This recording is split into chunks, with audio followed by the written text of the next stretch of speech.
짧지만 깊이가 있는 역사 공부, 품격 있는 새로운 인문학, 신용환의 역공 지금부터 시작합니다.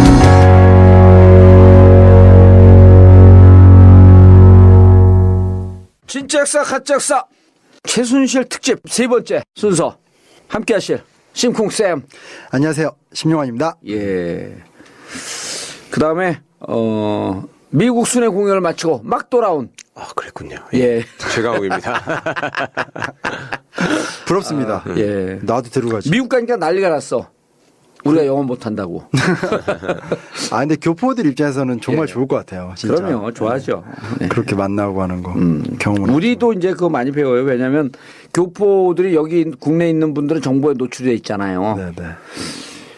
실질적으로 진보 보수 문제, 이 국가 미래에 대한 아젠다 이런 거에 대해서 무척 고민이 깊어요. 그렇죠. 수준이 높고. 그러니까 뭐 전 세계 49곳인가 뭐 이런 데서 막 그 퇴진 집회도 하고 막 그러잖아요. 그렇죠. 38개 지역 무슨 48 지난번에 우리가 광고했었잖아요. 네네. 그 전 세계 행동. 네. 그 원조가 뭔지 모르죠. 네. 그 전 세계 도시에서 동시다발로 하는 그 원조가 있었어요. 뭐예요? 2012년 제가 구속됐을 때 나라 정봉주 전 세계 동시다발 시위. 그런 게 있었군요. 그게 네. 최초예요. 네. 실제로. 그런 게 있었어요? 그러면 나라 정봉주 뭐 멜버른 어디에서 해갖고 다 사진 인증샷 올려놓고. 그랬어요? 예. 몰랐어요. 그때 경험으로 이걸 하는 거죠. 우리 이번에 미주 공연 주도한 사람이 LA에 계신 린다 린데 그분이 첫 데모한 게 2012년 나라 정봉주 시위. 그때 그러면서 낚여갖고 지금까지 미주 LA 그때부터 시민사회운동사에서 가장 강력한 레디칼한 천사가 된 거야. 그뭐 소송도 하시고 막 그 당하시고 막 그럼요. 그쵸? LA 교민들이 많이 사시기도 하지만 거기가 또 에리카 김이나 김경준이가 LA에 있었기 때문에 그렇죠. 그 양반들이 이보라. 알아요, 걔들을. 그 사람들을. 그리고 이명박이가 거기 왔다 갔다 한 걸 다 알아. 현지 봤구나. LA 다 교민사회의 본 거야. 전설의 천재 가족 에리카, 김경준, 이보라. 셋 다 IQ 150 넘는다는 거 아니에요? 예. 그리고 너무 자기들끼리 잘나고 자기들끼리 똘똘 뭉쳐서 나쁜 짓 하다가 당한 거지. 응? 쥐새끼한테. 우리는 MB를 좀 구속시켰으면 좋겠어. 이제 그렇게 가야죠. 예. 제일 초조한 게 지금 MB일걸? 박근혜를 구속해놓고 나서 불어라. 뜰 좀 줄이려면 그럼 다 불 거야, 이명박이. 그렇지. 2012년 9월 2일 날 둘이 예. 무슨 얘기했냐. 예. 둘이 100분간 독대했잖아요. 그러고 나서부터 2012년 9월 초서부터 국정원 대선 댓글 개입, 사이버 사령부 댓글이 비약적으로 늘어나기 시작해요. 그게 9월 초입니다. 그래서 제가 보기엔 그때는 내 국정원 대선 준비됐으니까 BBK 까지 마라. 나 치지 마라. 난 이렇게만 추정하고 있었던 거야. 그렇죠. 지나서 봤더니 그때 이명박이 추정컨대 최순실 건을 깐 거예요. 당신도 흠이 있으니 BBK로 나 치지 마라. 그래서 둘이 그때 타협이 이루어진 것 아닐까. 왜냐하면요, 제가 그 2012년 징역을 살고 나왔는데 새누리당에서 상당히 위력한 그 정치인을 만났고 내가 사석에서 몇 번 얘기했잖아요. 이제 박근혜 대통령이 이명박 치겠지. 그러니까 못 쳐요. 왜 못 칩니까? 그랬더니 자기는 뭐 문제 없는 줄 아세요? 그래서 난 그때 문제가 국정원 댓글 개입 문제, 사이버 사령부 댓글 개입 문제, 부정선거의 증후군들. 이것 때문에 못 칠 줄 알았더니 그때 이미 이 새누리당 분들은 최순실 건을 알고 있었던 거예요. 이처럼 심각한 문제가 있는데 어떻게 하겠냐. 그땐 최순실보다 최태민이었죠. 최태민과의 박근혜의 관계. 그리고 그 밑에서 호가호위하고 있는 그 비호 세력들. 최순실의 존재 이런 걸 알고 있었던 것 같아요. 그렇죠. 그러니까 정말 나쁜 놈들 국민을 정말 호구로 본 거야. 호구로 본 거예요. 그 바보 하나 올려놓고 우리가 계속 해먹으면 나라 장악할 수 있다 이런 거잖아. 그런 거예요. 진짜 바보 올려놓고 다 해먹은 거야. 해먹을 때 그 양반은 들어와서 드라마 보고 있으면서 길라임 하지오는 언제 만날까? 현빈은 언제 만날까? 그 누군가가 저 SNS에 그런 글을 올리셨던데 자기 아는 분이 청와대 청소하시는 분인데 자기는 박근혜보다는 이명박이를 존경한다. 그래서 왜 그러냐고 물어봤대. 그랬더니 이명박이는 출근을 정말 일찍 한다. 예. 그 자식은 맨날 새벽에 사람들 출근시켜가지고 원성을 샀잖아요. 근데 박근혜는 출근을 안 한다. 그 양반이 그 얘기를 한 사람이 있대. 이명박의 비밀 알려주세요. 네?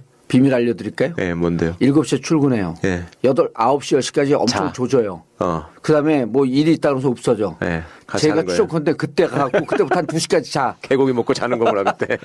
제가 그 얘기하지 않았나요? 테니스 치러 다니는 거? 예. 아, 그럼 테니스는 유명하잖아요. 아니 그거 테니스를 치러 다니는데 네. 그거 이제 뭐냐면 그 국내 그 뭐라지 에어포스 원이라고 하나요? 그 공군 비행기를 예. 이용해서 맨날 그걸로 이제 전국을 이렇게 다니면서 비행기 테니스. 타고 다녔어요? 그게 그 제 제자 한 명이 예. 이제 공군 그 에어포스 원 병사였어요. 근데 걔 선임병들이 걔는 그 박근혜 얘기를 대통령인데 내려온 유명한 얘기. 그러니까 그냥 이명박 때는 그 에어포스원 담당 그 공군 애들이 너무너무 힘든 거예요. 왜냐면 뻑하면 와서 이렇게 양쪽에 이렇게 가방을 들고 이렇게 테니스 라켓 들어가 있는 그거를 막 들고 오면 이제 검은 차 몇 대 오면 사람들 우르르 가서 예. 그걸로 전국을 돌면서 테니스를 치는. 근데 걔가 되게 재수가 좋은 게 자기도 이제 고생을 할 거라 생각했는데 걔는 박근혜 대통령 때거든요. 아. 박근혜 대통령 헬기를 좋아한다. 그러니까 면전까지 헬기가 와서 이렇게 가는 걸 좋아한다고. 둘이 완전 성향이 다르다고. 그 유명한 뭐 이거. 근데 이제 내가 청와대 들어가면 네. 청와대 직원들 다 죽어서 밤에 안 자고 돌아다니잖아요. 청와대 들어가시려고요? 아니 들어가 청와대 뭘. 이리 들어가든 저리 들어가든 안 자고 밤에 돌아다니면서 새벽 3시에 깨워갖고 진짜 힘들 거야. 그리고 성형외과 의사를 할 모양이다. 이제 청와대 의사가 되고 청와대 들어가서 아무나 쿡쿡 놔주는 거야 그냥. 이리 와요 그러고 쿡쿡 온 직원들 다 프로포폴을 놔주는 거야. 일단 많이는 먹겠다. 일단 많이는 먹겠다. 자 오늘 특집은 뭐예요? 오늘은 그러니까 저는 그렇게 생각하거든요. 그러니까 아 근데 소개했나 우리 다? 아, 소개 안 해도 다 아시잖아요. 전에 했던 것 같은데 저 변호사님 안 하신 거예요? 반갑습니다. 정봉주입니다. 안녕하세요 주진우예요.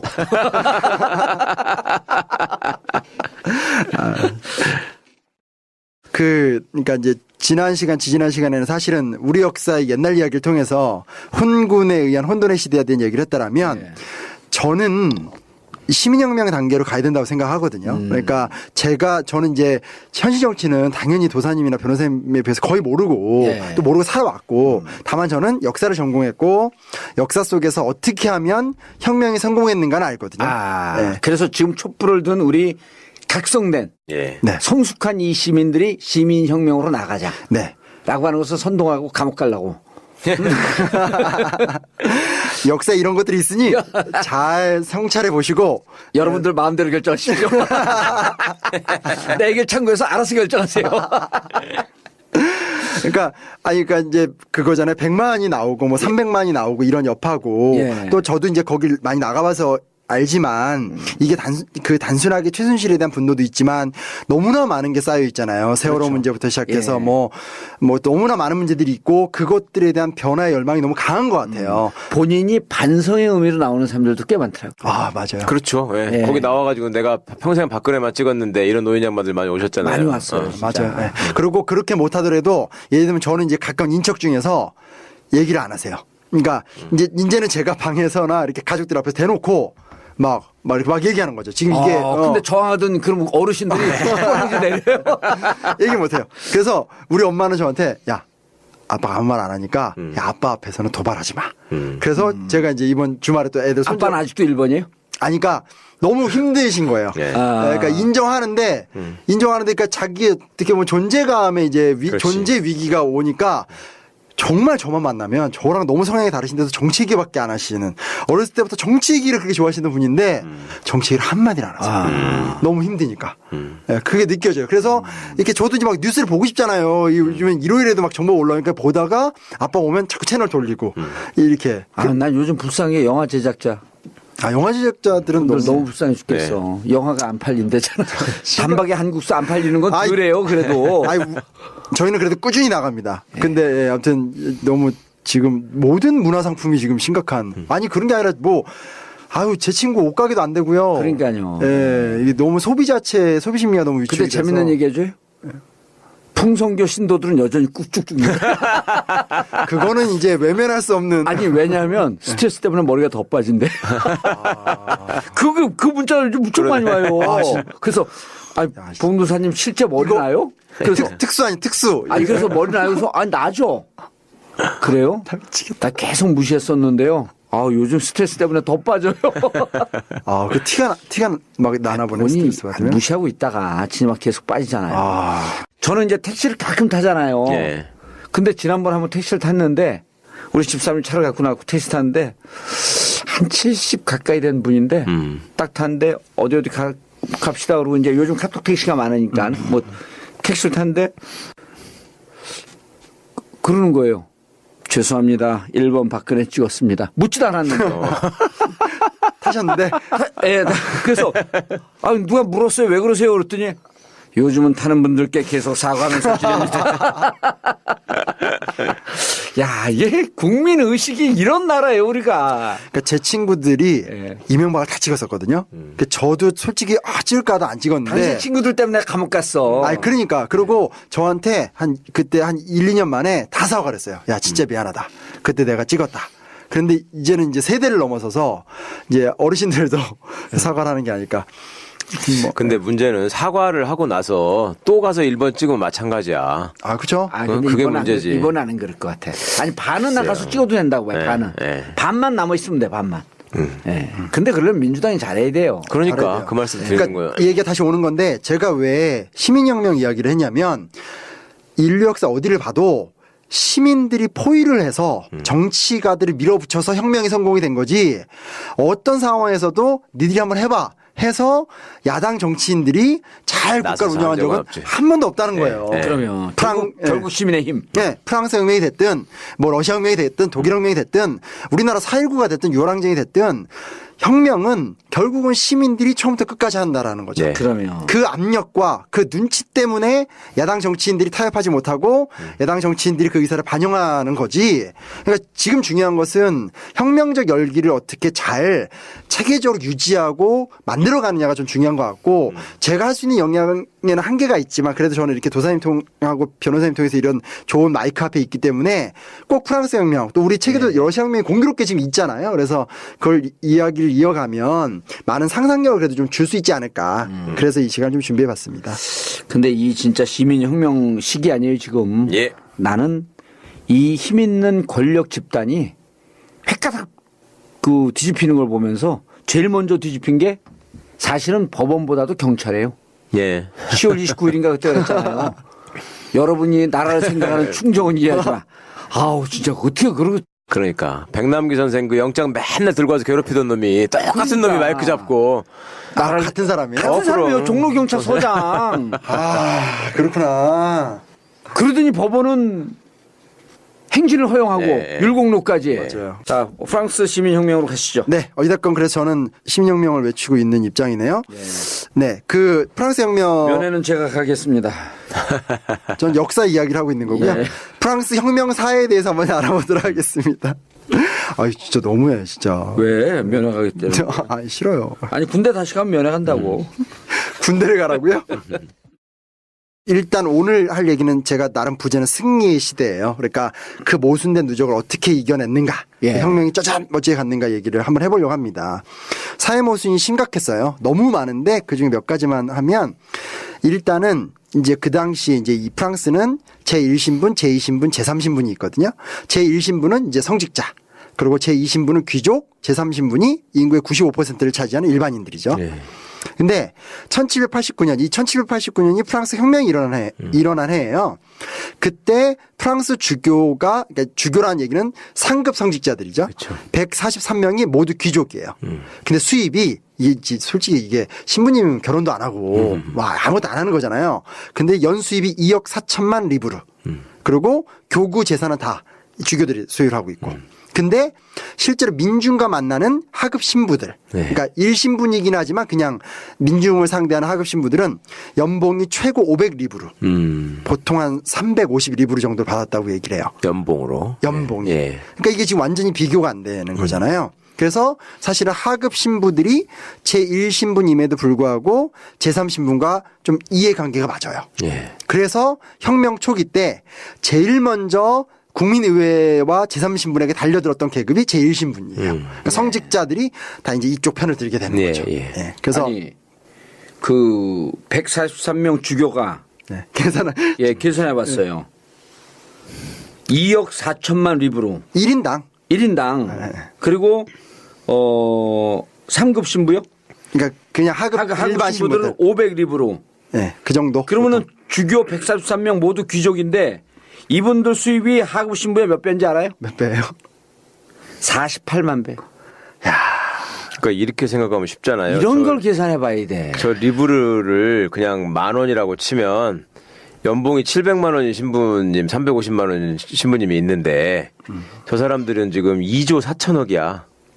그렇죠. 2조 4천억. 그렇게 하면 너무 연봉이. 헷갈리고 연봉이 500원인 사람이 있는데 귀족들은 2억 4천만 원이에요. 그러니까 연봉이 500원이라니까 너무 현실감이 없잖아요. 연봉이 500만 원인데 쟤들은 연봉이 2조 4천억짜리 연봉을 가진 애들이 있는 거야. 야, 최순실은 최순실. 최순실이야. 아니 48만 배야. 아. 참. 그러니 혁명이 안 일어날 수가 있냐고. 그러니까요. 예? 그리고 이 당시에 귀족 가문이 한 942개 정도 있었대요. 네. 근데 보통 이제 이 봉건 수입은 이제 자기의 영지에서 나오는 수입을 얘기해요. 네. 다들 귀족들은 영지를 갖고 있고 영지에서 농민들을 통해서 이제 이렇게 뜯어내는 게 있잖아요. 네. 그걸 빼고 이 귀족들이 관료가 되면 월급이 3,300만 리브르, 연금이 2,800만 리브르. 근데 더 웃긴 게 뭐냐? 그럼에도 불구하고 이 귀족들은 만성적인 빚에 시달렸대요. 예. 그래서 루이 16세의 사촌, 이 당시 왕이죠.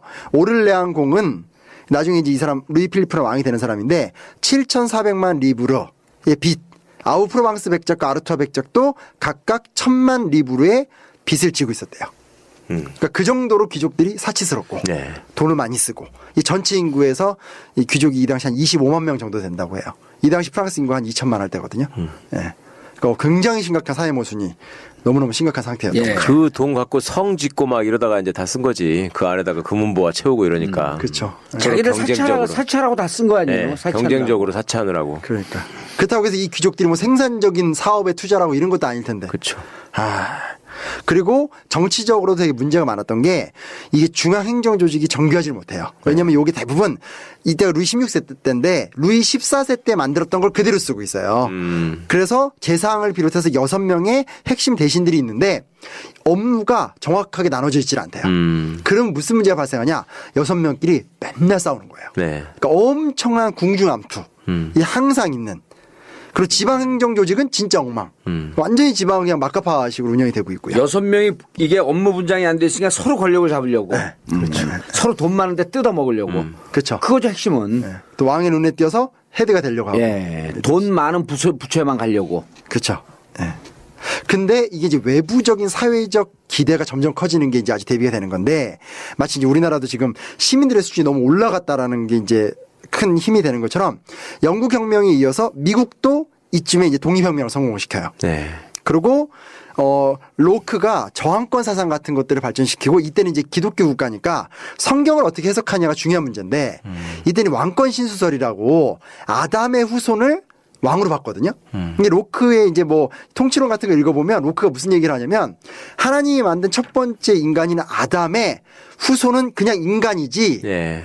왕이 아니라는 거예요. 그걸 막 논증을 해요. 그러니까 지금 우리와는 조금 상관이 없지만 이 당시 아주 혁명적 세계관의 변화를 막 이뤄내는 거죠. 네. 그 아담이 모든 인간을 상징한다. 하나님은 모든 사람에게 권력을 줬다.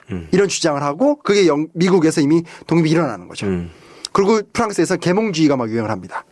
볼테르는 되게 유명하죠. 네. 이 사람은 사실은 현재 남겨져 있는 책은 별로 없는데 그 당시 어쨌든 굉장히 신랄한 어떤 논평가 비평가 사회적인 어떤 뭐 이런 모습을 담당했고요. 예. 요즘 그 뭐 품격 시대 이런 것처럼. 그리고 몽테스큐에는 삼권 분립 같은 것들을 최초로 제시한 법사상가. 또 루소는 일반 의지라고 이 사람은 작은 단위의 민주주의를 되게 선호했대요. 그래서 어떻게 보면 약간 사회주의에도 영향을 줬던. 그리고 디디로나 달랑베르 같은 사람들은 백과사전 같은 거 만들면서 이제 계몽의 구체적인 것들을 다 만들어가죠. 이러면서 사회는 점점 심각해지는데 사람들의 생각은 점점 바뀌어가고 있는 네. 아주 그 극단적인 이중성을 좀 띠고 있는 상황이다라고 좀 볼 수 있습니다. 그러니까 경제적으로는 굉장히 힘들지만 지식이 조금씩 들어오면서 눈을 뜨게 된 거죠. 사회 현실에 대해서. 그렇죠. 네. 네. 그리고 이제 혁명 이게 배경이고요. 이제 본격적으로 이제 문제가 되는데 이제 소위 이게 이제 뭐 혁명 배우면 항상 나오는 게 구체제의 모순 이런 얘기 많이 하잖아요. 예. 그게 뭐냐면 일단 루이 14세 이후 재정 적자가 너무 심해요. 계속 쌓여와요. 근데 이제 뭐냐면 그 루이 16세 때인데 이때가 루이 16세가 즉위할 때 빚이 국가 빚이 15억 리브르니까 이거 굉장히 많은 거였거든요.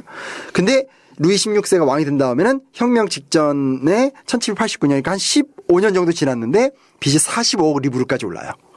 그러니까 굉장히 국가 운영을 못한 거죠. 3배가 뛴 거네. 네네, 3배가 뛴 거죠. 예. 그래서 일단은 루이 14세 이후 쌓여온 재정 질서가 되게 심했고 또 그다음 뭐냐면 낭트 칙령이라고 이 여기 프랑스가 카톨릭 국가잖아요. 예. 옛날에 앙리 4세가 개신교들도 이렇게 종교 기억하는 애들도 신앙을 허락해 줬거든요. 그거를 루이 14세가 낭트 칙령을 철폐시켜요. 그래서 소위 말하는 이 깔뱅파 그러니까 이제 개신교도들이었던 위그노들이 있는데 그들이 망명을 하는데 얘네가 무려 6만 명이 망명을 해요. 근데 6만 명이 다 직업이 다 상공업자들이에요. 그러니까 프랑스가 영국한테 계속 지는 게 이유가 있어요. 여러 이유가 있지만 그 중에 하나는 뭐냐면 프랑스는 왕이 너무 자기의 절대군주를 치장하기 위해 돈을 많이 쓰고 네. 이런 정책을 통해서 국가 내에 있는 유능한 상공업자들을 다 쫓아내는 예. 이게 되게 문제가 되는 거죠. 그리고 미국 독립혁명을 지원해주죠. 돈도 없는데 미국의 독립을 지원해주면 이제 영국이 피해를 본다. 예, 영국 미우니까 이제 지원해 주는 거죠. 그래서 이때 이걸로만 썼던 돈이 20억 리브르. 그러니까 굉장히 심한 거죠. 그리고 또 뭐가 있냐면 이게 이렇게만 보면 나라가 개판인데 되게 웃긴 게 프랑스 왕가가 되게 오래 갔잖아요. 한 1000년 예. 이상 가니까 귀족들이 두 종류로 쪼개져요. 그 부르봉 왕조를 말하는 거죠. 예. 예. 그래서 왕이 있고 왕을 모시는 귀족들이 있는데 귀족들이 대검 귀족과 법복 귀족으로 쪼개지는데 예, 이게 뭐냐면 맞아. 대검 귀족은 옛날부터 귀족인 애들. 그러니까 이제 대검. 그렇죠. 칼 차고 있는. 칼 차고 있는 중세 때부터 귀족. 법복 귀족은 나중에 똑똑해서 신흥 귀족. 네. 근데 옷을 다르게 입었대요. 그래서 대검 귀족은 언제나 검은색 옷을 입어야 되고 법복 귀족은 붉은 관복을 입어야 되는. 예. 그러면서 대검 귀족과 법복 귀족 간의 사이도 되게 나쁜 거죠. 이 뭐라고 해야 되나 육두품하고 뭐 지배층의 분열인데. 예, 분열이 나고. 그리고 이제 어찌됐건 신분은 좀 떨어지지만 신흥 계급들이 계속 성장해 오면서 사회적 목소리를 내고 신분은 떨어지지만 똑똑한 사람들이 많이 늘어나고 이런 식으로 점점 사회적 모순이 좀 심각해지게 되는 거죠. 이게 구조적인 얘기들이고요. 요 다음 얘기부터가 이제 봉도사님 좋아하는 얘기들이 됩니다. 이런 모든 악조건이 갖춰진 상태에서 루이 16세가 즉위를 해요. 사실은 이분은 왕이 되고 싶은 생각이 없었어요. 왜냐면 왕이 계승자가 아니었어요. 근데 아빠가 일찍 죽고 형이 죽었어요. 그래서 어쩔 수 없이 왕이 됐던 사람이에요. 근데 혹시 그 사진 변호사님 보신 적 있죠? 그림 혹시 보신 적 있어요? 루이 16세. 네. 예. 되게 되게 인물이 없잖아요. 정말 자식 멍청하게 생겼지 보면. 한 방에 진짜. 날려버려요. 근데 이게 왜 외모도 멍청하게 생겼어요. 가발 쓰고 나름 엄청 옷 멋있게 입고 근데 진짜 멍청하게 생겼어 보면. 예. 한번 찾아보세요. 진짜 장난 아니에요. 그래서 근데 이 사람이 외모만 못생긴 게 아니라 인격도 되게 예. 그래서 되게 소심하고 이 사람의 취미라는 게 당시 귀족들이 전혀 안 누리던 황당한 짓을 많이 해요. 네. 뭘 하냐? 철공소를 만들어서 혼자 가서 거기서 열쇠를 만들고 있어요. 이거 완전 귀족들이 하는 행동이 아니거든요. 예. 그래서 이 사람이 되게 좋아하는 게 비 오는 날 비를 맞으면서 쇠 달군 걸 끌어서 빵빵 치는 거 이런 거 좋아하고 사냥을 좋아하는데 우리가 보통 생각하는 사냥은 막 사냥개 몰고 이렇게 막 멋진 포이전이잖아요. 그게 아니라 이게 만만한 데서 사슴과 1대1 이게 좀 혼자 이렇게 잡고 그래서 비 오는 날 자기가 잡은 사슴을 등에다 이렇게 들쳐업고 이게 막 돌아다니고 그러니까 이게 행동이 되게 놀아야지. 예, 좀 특이한 또 비만이네. 그렇다니까요. 살도 많이 쪘어요. 성관계를 두려워했어요. 왜냐하면 비만인 사람들의 특징이 이제 이렇게 숨어버리니까 살이 찌면서 점점 숨잖아요. 파묻혀서. 마리 앙뚜아네트랑 결혼했는데 예. 몇 달 동안 그 관계를 안 해요. 예, 굉장히 그 부부간의 트러블도 심했어요. 예. 그래서 아무튼 너무 특이해서 이런 행동을 다른 귀족들이 이해를 못하고 엄마조차도 이해를 못했고요. 그리고 더 심각한 게 뭐냐 회의를 하면 졸아요. 이거 되게 심각해요. 왜냐면 삼부회를 하고 혁명이 일어났고 나중에 가면 자기의 목숨이 경각에 달려 있는데도 거기서 몰라. 회의장에서 졸아요. 예. 아니 근데 지금 이렇게 보니까 인상은 네. 약간 그 새누리당 당대표하고 좀 비슷하네요. 양경 씌워놓으면. 아니 이건 이건 눈이 풀려 있잖아요. 딱 이건 보면 항상. 이건 뭐 프로포폴 우유주사 맞은 거예요? 정말 멍청하게 생겼지 않아요? 초점이 없이 멍한 눈으로. 그 제가 뭐 외모나 이런 얘기를 별로 안 하는데 하여튼 아니 우리가 지금 이거 하는 건 외모 비하 발언이에요. 어쩔 것이오 근데. 근데 아니 이거 외모는 아니에요. 인상 비평이지 멍청하게 생겼다는데. 그리고 지금 그 못생겼다고 한 게 아니잖아. 그 그림 보신 그림은 좀 잘 나온 그림이에요. 아 그래요? 네, 이거 말고 다른 거 있어요. 이거 진짜 사진이 아니에요 그림이에요? 예, 그림이에요, 그림. 아, 초상을 많이 이때가 그리니까. 1700년대인데 어떻게 사진이 있겠습니까, 도사님 그래요? 진짜. 네. 난 셀카로 찍은 건 줄 알았지.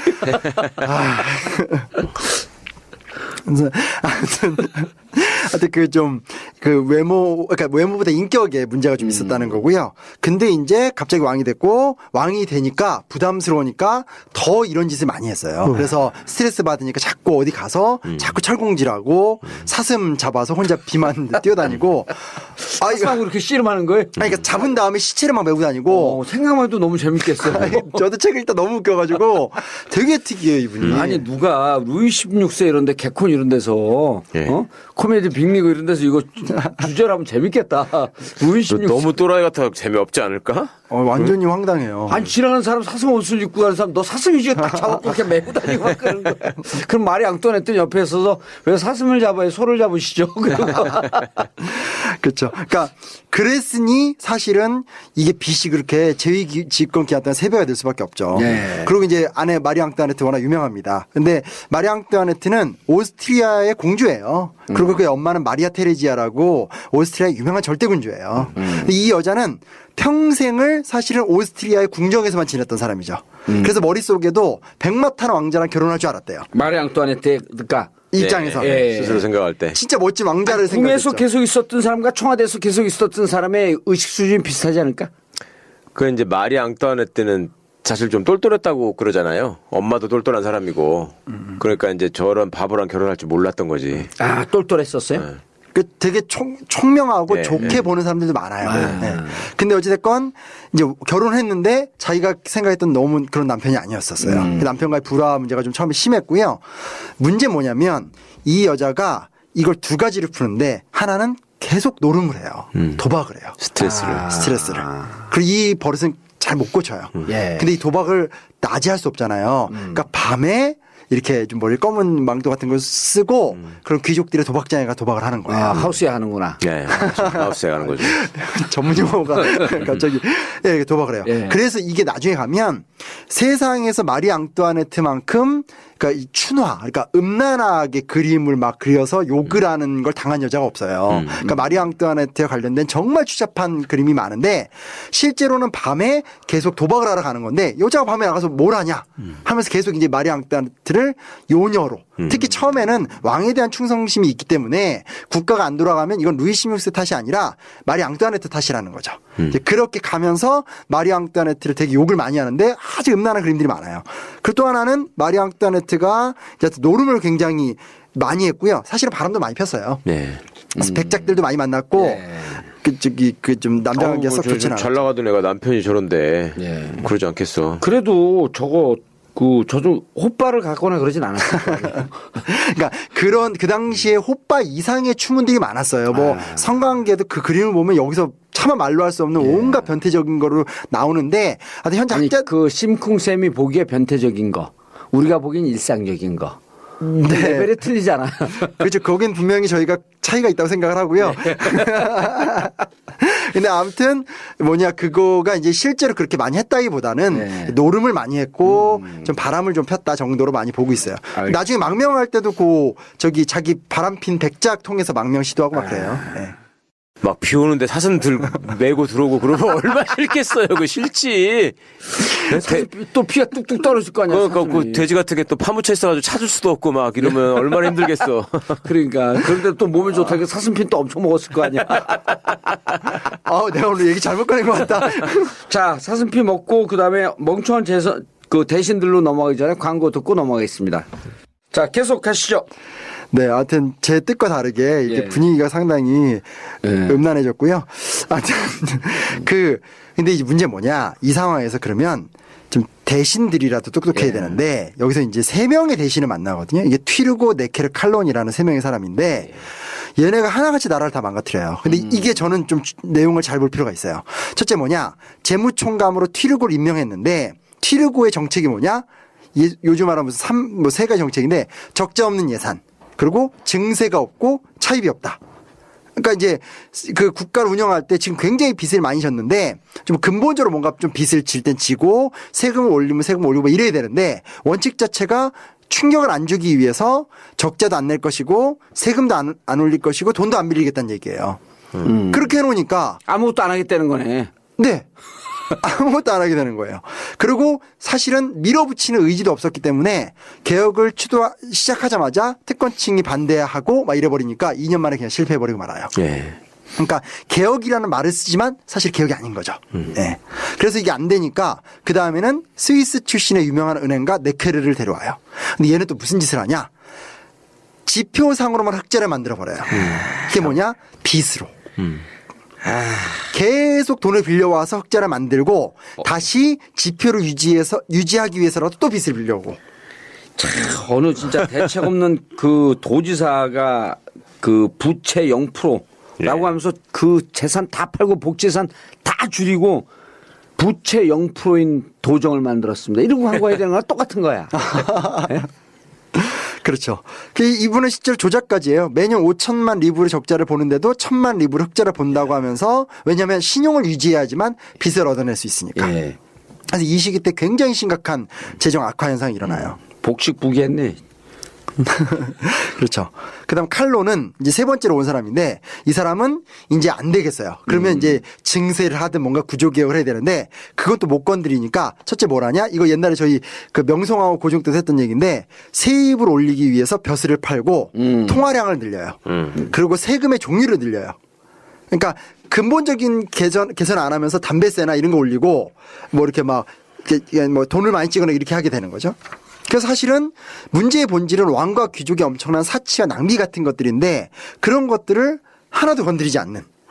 그러면서 국가를 15년간 운영하면서 이제 정말 통제 불가능한 수준까지 나라를 망가뜨리게 되는 거죠. 그래서 어쩔 수 없이 사실은 루이 16세는 삼부회를 소집하게 된 거거든요. 예. 근데 이때도 사실 루이 16세는 삼부회를 소집할 생각이 없었어요. 근데 이게 또 어떻게 소집이 됐냐? 칼론의 개혁을 루이 16세가 후원을 하니까 당시 귀족들이 이거 루이 16세 얘가 우리를 건드리려고 하네? 안 되겠다. 3부회를 열어서 루이 16세를 확실히 휘어잡자 해서 사실은 3부회를 열자고 한 거예요. 지금 멍청한 대통령 놓고 그냥 나머지 그 이 정부 관료들이 자기들 권력 유지하려고 그냥 아둥바둥 하는 거나 똑같은 모습이야. 그렇죠. 거기 나라에 멍들든 말든 일단 눈 가리고 아웅 해놓고 뒷구멍으로 다 빼먹고 그렇게 한 거잖아요. 그러니까요. 그러니까 우리가 지금 뭐 최순실 게이트 때문에 너무 심각하지만 사실은 지금 지난 9년간 우리나라가 얼마큼 경제적으로 망가졌는가 이런 문제들에 대해서 정말 마음을 많이 모아야 될 것 같고요. 난 이번에 리더십 제대로 세우면요. 9년 동안 망가뜨려도 니들이 망가뜨리려면 망가뜨려라. 국민들을 위대해서 난 일어날 것 같아. 진짜 이번에 촛불 보면서 난 역대 이렇게 감동적인 게 우리는 이거 40년 동안 대모한 거 아니에요. 그렇죠. 오랫동안 보셨는데. 그럼요. 완벽한 거야. 이 정도 완벽한 국민이 전 세계 없어. 근데 외신들이 놀라고 막 흥분할 만해요 보면. 진짜 87년 6월 때하고 너무 분위기가 달라요, 그죠? 예. 그때는 정말 어떠셨어요? 저는 그때 아직 너무 어릴 때여서. 87년은 이 그 저녁 오후가 되면 이제 넥타이 부대들이 나오잖아요. 내려오고, 네. 그러면 걔들이 지랄탄을 쏘고 그때는 전선이에요, 전선. 쌈이 붙었거든. 근데 지금은 그래갖고 제일 앞에 우리가 맨날 화염병 들고 왼손에 화염병 오른쪽에 돌 들고 제일 앞에 있었다는 거 아니야. 생각해보면 80년대 남대문에서도 제일 앞에 서 있었어. 87년도도 제일 앞에 서 있었어. 근데 지금은 전선 개념이 없어졌잖아요. 지금 대립 개념이 없어진 거야. 그때는 막았거든요. 우린 뚫고. 지금 전선 개념이 없어졌잖아. 온 국민이 하나 됐는데. 그러니까 이게 정말 적폐일수할 수 있는 이런 역사적 시기에 들어온 것 같아. 그러니까. 예.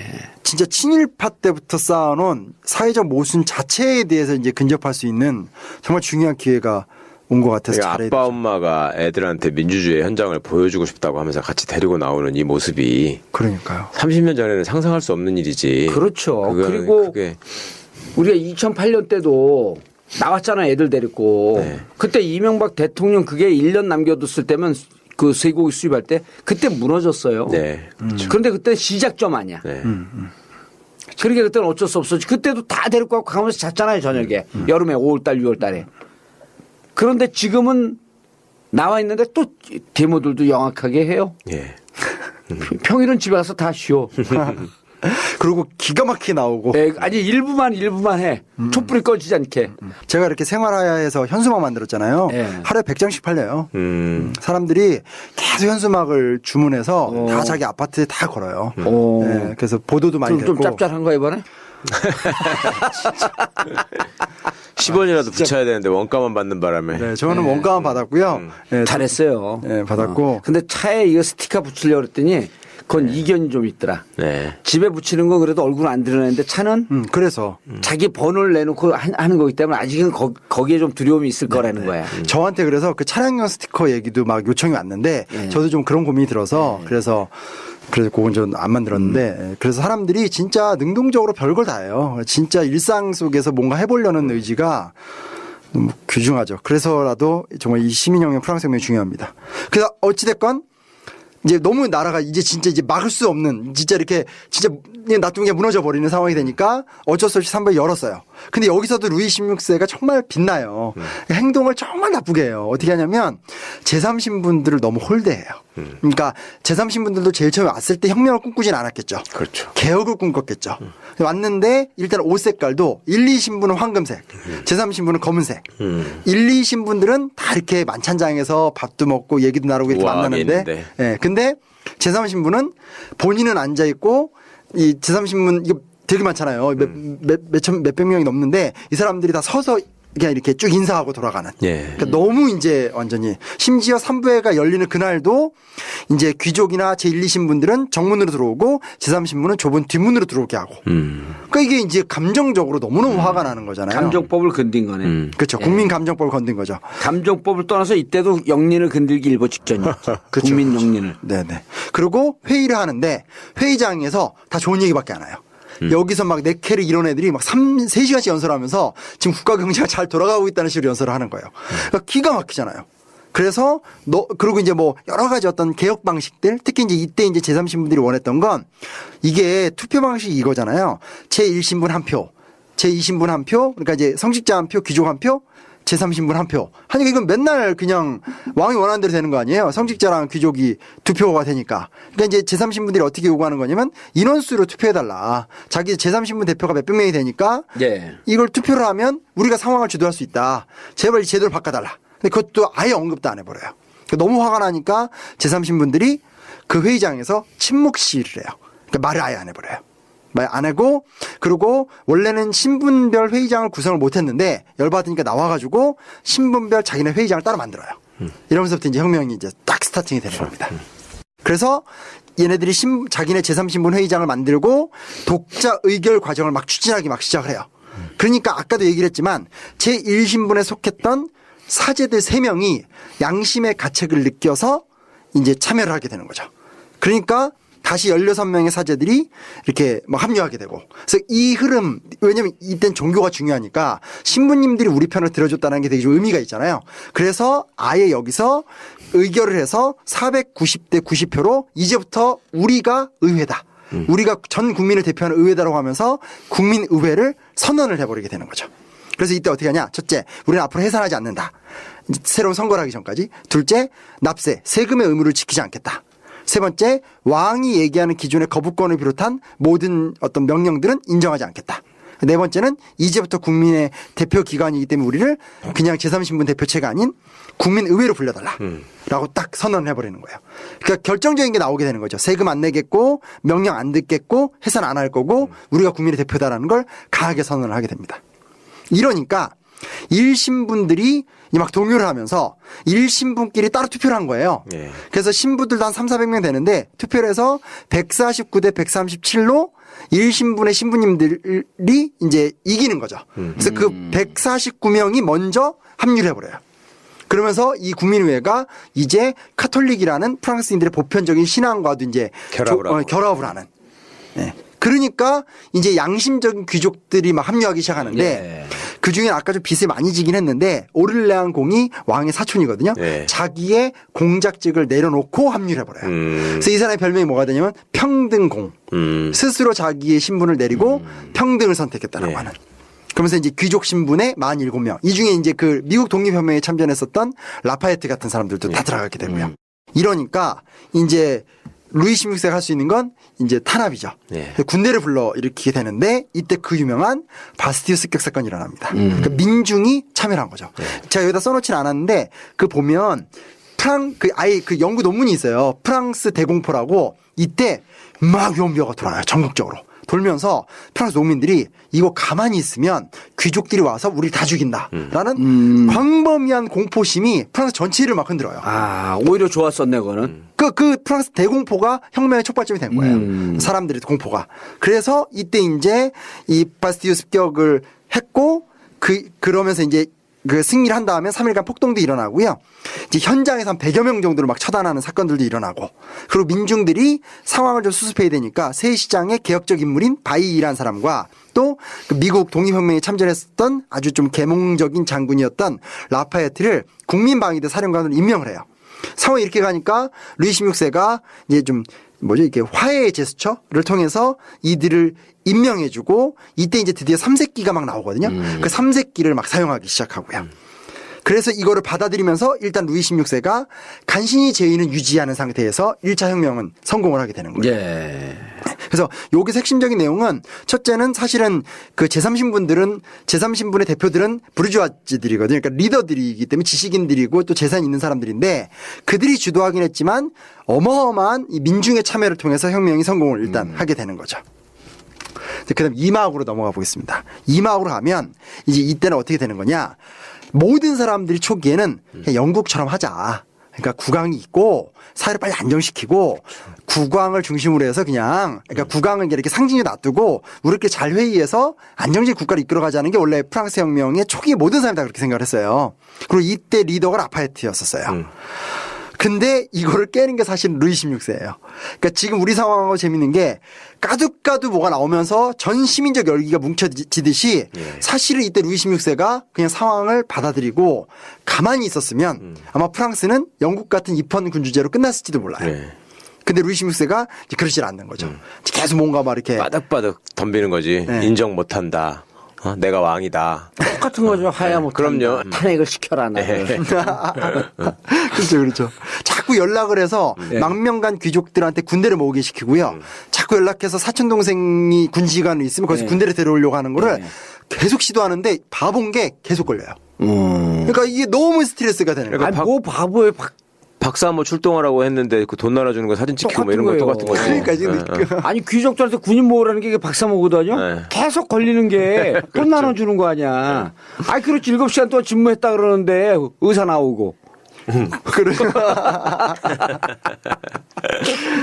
그렇죠. 진짜 우리 영화를 볼 수가 없어. 네. 아, 지금 좀 봐야 될 게 너무 많아요. 이게 저기 막 이렇게 뉴스 뭐 인터넷. 단박에 한국산 그래도 봐주세요.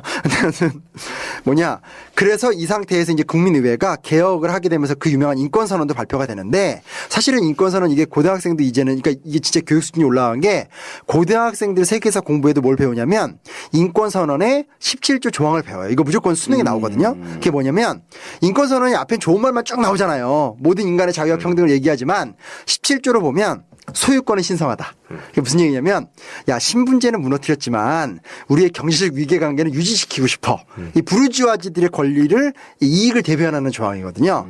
이게 현재 고등학생들이 이걸 배워요. 세계사 애들이 공부를 좀 많이 안 해서 그렇긴 한데 하여튼 그래서 이런 좀 앞으로 이제 이후 역사가 좀 보이는 거죠. 이렇게 어떤 가진 자와 못 가진 자의 싸움이 이제 또 시작이 됐어요. 신분을 자본이 대체하는 게 시작되는 거지 이제. 그렇죠. 네. 신분이 자본을 대체하는. 네. 그리고 이제 뭐 봉건적인 어떤 유산들을 다 개혁을 하는데 돈으로. 그러니까 옛날에 영주 땅이었던 거를 농민 땅으로 만들어 주지만 돈 내고 해라라든지 다 좀 경제적으로 이렇게 하는 거죠.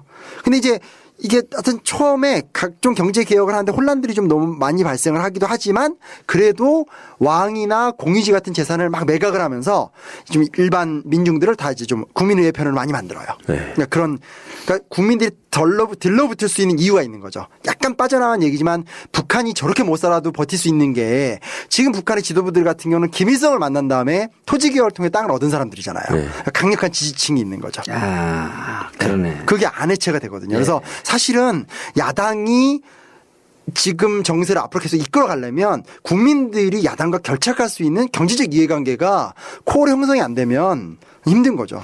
그러니까 인민은 그저 등 따스고 배부르면 최고예요.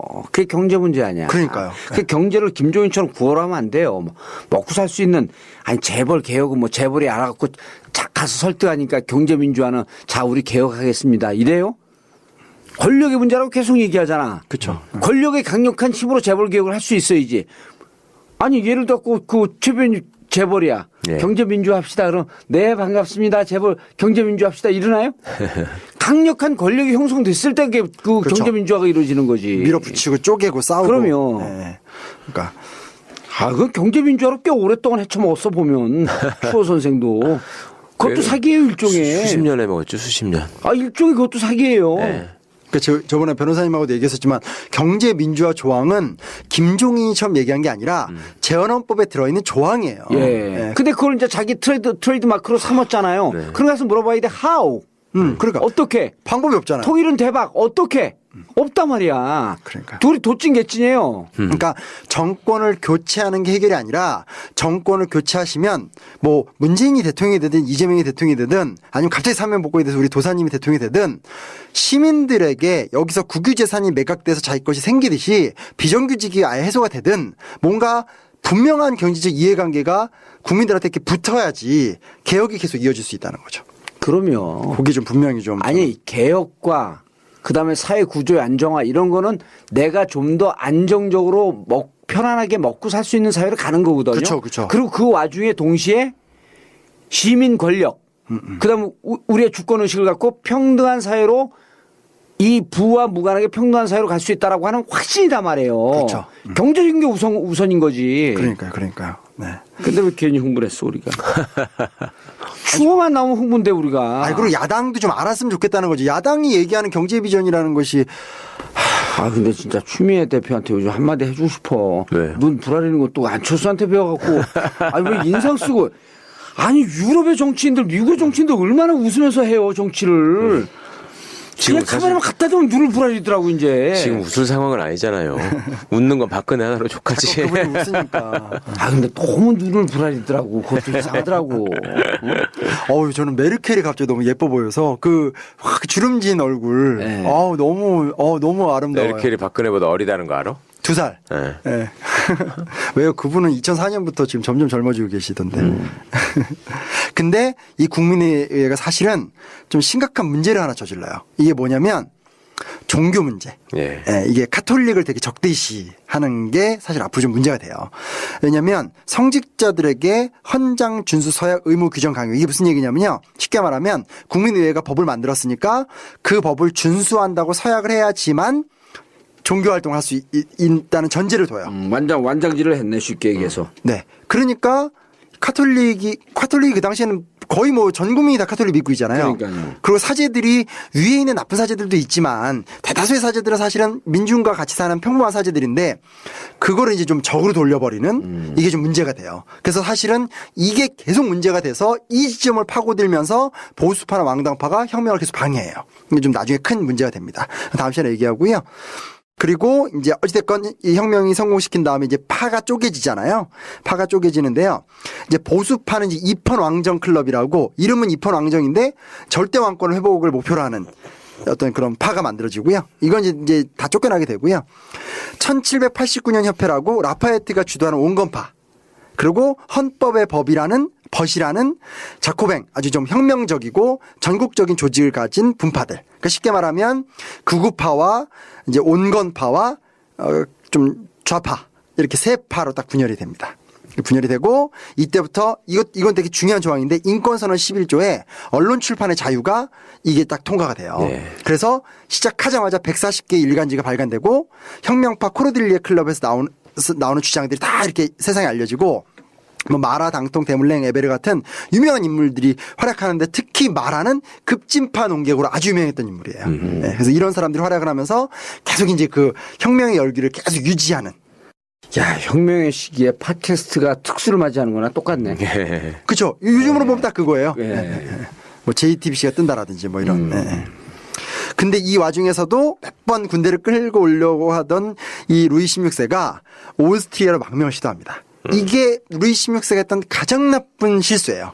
근데 이게 망명을 하는 것도 되게 웃긴 게 저는 진짜 잘 먹고 잘 사는 사람이 민의를 대변할 수 없다고 생각하는 게 이 루이 16세가 평생을 얘도 왕궁에서만 그러니까 귀족으로만 살았잖아요. 네. 탈출을 하면 어떻게 해야 되겠어요? 이렇게 다 이렇게 숨기고 신분을 위장하고 날쌘 말 같은 데 얹어서 빨리 도망가야 되잖아요. 근데 도망가는 날 똑같은 마차, 궁정 마차를 대동하고 거기다가 와인 2박스 뭐 이렇게 평소에 외출할 때 노는 걸 다 싣고 거기서 옷 다 깔끔하게 입고 아침 일찍은 갔어요. 근데 평균 속도가 16km. 도망가는 게 아니라 행차하는 걸로 한 거지 얘는. 그렇게 개념이 없으니까. 그래가지고 오스트리아랑 가까운 국경선에 한 20km 전에 그 마리앙따네트랑 바람핀 그 백작이 대기를 하다가 막 이제 시간이 안 맞으니까 막 자요. 그러다 막 안본 맞고 너무 천천히 가니까 이제 이쪽에서 이미 아침에 가보니까 왕이 없잖아요. 난리가 났고. 근데 충분히 탈출할 수 있는 시간을 이제 완전 낭비한 상태에서 국경선 근처에서 옛날에 이제 쉽게 말하면 왕의 근위대를 했던 어떤 평민이 저 왕의 마차인데 하고 가서 사람들을 불러서 그 마을 사람들 수천 명이 그 마차를 포위해요. 그게 잡혀온 거예요. 그러니까 이제는 이거는 이제 마을에서 자발적 촛불이 일어난 거네. 참 좀 멍청하다 이건데. 박근혜 대통령 묘사하면서 네. 꽁이 대가리만 받고 있는 꼴이다 네, 그러는데 네. 그게 제일 웃기더만. 딱 그거죠. 그렇죠. 예. 딱 그거죠. 아니 지금 얘네 똑같아. 너무 웃기잖아요. 그러니까 저도 근데 이걸 제가 옛날에 미국인가 프랑스에서 만든 영상이 있어요. 다큐멘터리 영상인데 진짜 따가닥 따가닥 가면서 와인 마시고 딱그 얘기 하려고 그랬는데 와인 한 잔 따라. 나 진짜 너무 그걸 보면서 웃겨가지고 목숨이 견고하게 달렸는데 근데 이게 문제 뭐냐면 이렇게 되면서 잡혀왔잖아요. 그러니까 그동안의 것들은 라파에트 같은 온건파들이 숨겨줄 수 있었는데 이제 숨길 수가 없는 거예요. 네. 모든 민중들이 루이 16세는 우리 편이 아니다라는 걸 다 알아버린 거예요. 도망가다 잡혔으니까. 그러니까요. 그래서 이제 완전 혁명이 극단적이 되는 거죠. 그래서 일단 헌법이 개정되면서요. 루이 16세 호칭이 어떻게 바뀌냐면요. 이것도 되게 중요합니다. 원래는 신의 은총에 의한 프랑스와 나바르의 왕 루이였어요. 나바르는 조그만 주인데 근데 거기서 신의 은총과 국가의 헌법에 의한 프랑스 국민의 왕 루이로 바뀌어요. 그러니까 드디어 이제는 왕도 국가의 헌법에 의해서 된다. 이렇게 딱 규정을 했고요. 예. 일단 첫 번째 군사 통수권을 잃어요. 그리고 입법부와 행정부를 확실히 쪼개서 이게 국민의회의 국정 운영 방식인데요. 행정부 사람들이 입법부 의원이 못 되고요. 입법부 의원이 행정부에 들어가지 못해요. 그러니까 서로가 상호 견제를 할 수 있는 구조지 이게 왔다 갔다 하면서 지금부터도 낫네. 네. 이렇게 뭐 왔다 갔다 하면서 왕이 가신이 될 수 있는 구조를 다 사전에 막아버립니다. 막아버리게 되고요. 그리고 이때 또 하나 재밌는 게 내각에서 일어나는 모든 회의를 다 의사록에 기록을 시켜요. 그래서 이제 기록을 잘 보관해서 누가 이 얘기를 했는지를 다 이렇게 정확하게 추적할 수 있는 구조도 이때 만들게 되는 거죠. 그리고 국왕의 거의 모든 권리는 의회의 동의를 통해서 진행을 하게 다 만들어버린 겁니다. 그래서 이런 것들을 보면 혁명이 성공을 시켰고 그다음에 그 혁명을 이어가기 위해서 아주 체계적인 제도적 질서를 만들기 위해서 정말 국민의회가 노력을 많이 했다는 거예요. 그러니까 우리도 사실은 촛불을 계속 100만씩 들 수는 없잖아요. 그렇다면 만약에 하야를 언제 하게 될지 모르지만 그때까지 시민들이 어떤 형태로든지 조직화가 되고 어떤 만들어가는 과정 그것들에 대한 준비가 되게 중요한 것 같아요. 그래서 뭐 도사님 많이 얘기하신 유권자 단일 운동을 하든 뭐 아니면 지금 현재 퇴진과 탄핵 그 다음 단계가 되면 교체 그러면 그 다음에 이제 예를 들어서 야당에서 대통령 만들어놨다고 끝이 아니잖아요. 네. 그 대통령을 압박을 해야 되겠죠. 종합적으로 사회개혁을. 이제 국민의 힘이 무서운 줄 알아야 돼요. 그러니까요. 지금 탄생하는 대통령은 국민의 대통령이야 진짜. 진짜 국민의 예. 대통령. 그러니까 정치 공학에 의존해서 대강대강 엮는 것이 아니라 진짜 국민이 무서워서라도 아주 그냥 하나하나 다 뜯어고칠 수밖에 없는 그렇게 이제 사실은 몰고 가야 된다라는 거죠. 그러면 그러니까 야권 후보들의 단일화가 아니라 유권자들이 단일화해서 네. 우리가 만들어 놓고 이 유권자 단일화한 힘은 흩어지지 않고 제대로 하는지 지켜보겠다. 그래서 이제 국민이 만든 대통령, 국민이 만든 지방자치 단체장, 국민이 만든 국회의원이라고 하는 이것을 각인시키는 시발점이 이번 촛불운동인 거죠. 그렇죠, 그렇죠. 그래서 이때 사실은 이러니까 이제 외국 군대가 쳐들어오려고 준비를 해요. 예. 왜냐면 이렇게 막 외국에 이제 국정이 혼란하니까. 네, 그런데 우리는 직접 내주잖아. 한일 군사정보 보호협정. 그러니까요. 나 진짜 일본 자유 한일 군사정보 보호 협정의 핵심은 일본 자유대 우리 지난번 전국교에서 얘기했지만 일본 자유대 한국 진출의 문을 열어놓은 거예요. 그러니까요. 예. 네. 아니, 말도 안 되는 거죠. 정말 너무 말이 안 되는 거고. 그 우리 그 방송에서나 핵심적인 얘기가 한일 군사정보 보호 협정 하는데 그 이유가 국방부에서 발표한 이유가 북의 SLBM 잠수함 발사 미사일이거든요. SLBM을 위협적이기 때문에 SLBM을 탐지하기 위해서 SLBM을 탐지하려면요 일본의 해상 자위대 해상 초계기 그게 우리 영내 들어와서 떠야 돼요. 예. 그래야지 감시가 되는 거예요. 그래야지 감시가 되는 거예요. 그러니까 SLBM을 감시하기 위해서 한일 군사정보 보호 협정을 맺어야 된다라고 주장하는 한민국 국방부 장관은 일본 자위대가 한국에 들어온 것을 허용하겠다라고 하는 매국노란 거예요. 그러니까요. 아니 이게 자꾸 박정희 얘기를 하는데 박정희 같은 나중에 우리가 저기 단박에 현대사 때 얘기하겠지만 박정희 같은 경우는 한미 군사 동맹을 통해서 그 미일 동맹을 제끼고 싶어 했었어요. 그러니까 실제로 외교사를 보면 박정희 정권은 굉장히 다양한 부분에서 미국의 정책을 안 따르고 또 미국과 일본 사이를 이렇게 좀 이렇게 뚫면서 네. 자기 자리를 잡으려는 노력을 많이 해요. 돌고래 외교를 하려고 그랬던 거죠. 네. 그렇다면 그 후회를 표방한다면 최소한 박정희 대통령 정도는 했어야 되는 거 아니에요. 이거는 말이 안 되는 얘기 아니에요. 지금 아니, 간단한 거 아니에요. 저거 그게 뭐예요? 우리 뭐죠? 국민보험이 뭐예요 그게? 국민건강보험. 국민건강보험. 그거 아버지가 만들어 놓은 거 아니에요? 네. 그거 깨려고 그랬던 거 아니야? 그러니까요. 그리고 고교 평준화 아버지가 만들어 놓은 거 아니에요? 그거 이미 다 깨버렸죠. 그러니까 아버지가 했던 거를 진짜 국민건강보험 세계 최강 아니에요 이게? 예? 예.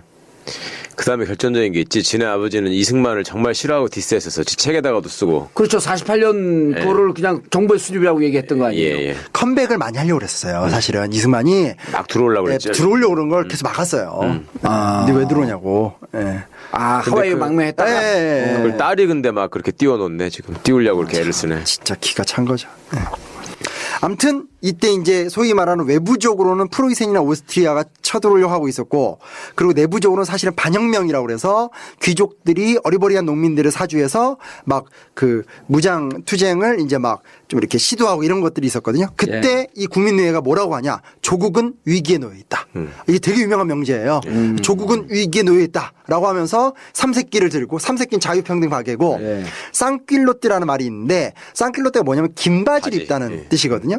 원래는 귀족 우리 옛날 그림 같은 거 보면 귀족들은 몸에 꼭 붙는 반바지를 입어요. 그게 퀼로트예요. 근데 그걸 안 입고 펑펑한 긴 바지를 입는 사람들 이게 민중이라는 뜻이거든요. 그래서 그런 상징 어구들인 거죠.